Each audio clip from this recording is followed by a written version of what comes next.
नमस्कार मित्रांनो, स्वागत आहे तुमचं माझ्या डेली ब्लॉग्स मध्ये. आजचा दिवस होता 11वा, त्यामुळे सकाळी लवकर आवरल्यानंतर आपण थेट निघलो आपल्या दुकानाकडे. डबा सुद्धा रेडी होता, उचलला आणि थेट पोहोचलो आपल्या दुकानात, जे की आहे राटणीमध्ये स्प्रिंकल द केक शॉप. मित्रांनो, कधी तुम्हाला केक वगैरे लागला की नक्कीच आम्हाला संपर्क साधा. आतमध्ये गेल्यानंतर अमर शेटचं काम चालू होतं. अमर शेटच्या हातामध्ये डबा दिला. अमर शेटला डबा दिल्यानंतर आपण आपल्याला लागलो साफसफाईला. दुकान वगैरे स्वच्छ करून घेतले.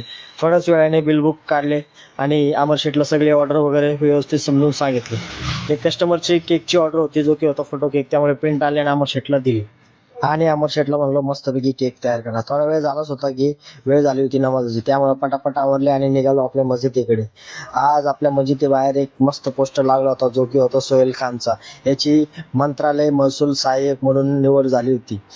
नमाज आणि दुआ झाल्यावर सोहेल शेठची भेट घेतली आणि त्याला भावी आयुष्याच्या खूप शुभेच्छा दिल्या होत्या. मस्जिदीमधनं बाहेर आलो आम्हाला लागली होती तहान, त्यामुळे आम्ही निघालो सरळ ऊसाच्या घराला. ऊस वगैरे मारल्यानंतर थेट पोचलो दुकानात. आणि दुकानात पोचलो, आमचा मित्र भेटला श्रावण निकम. तो म्हणत होता भाऊले गरमी होत होती, त्यामुळे आम्ही प्लॅन बनवला आणि थेट पोचलो स्विमिंग पूल, जे की आपल्या थेरगावमध्ये आहे.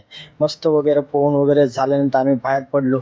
बाहेर पडल्यानंतर थोडा वेळ पुढे गेलोच होतो की आम्हाला दिसला एक मस्त थंडगार गारगार गोळेवाला.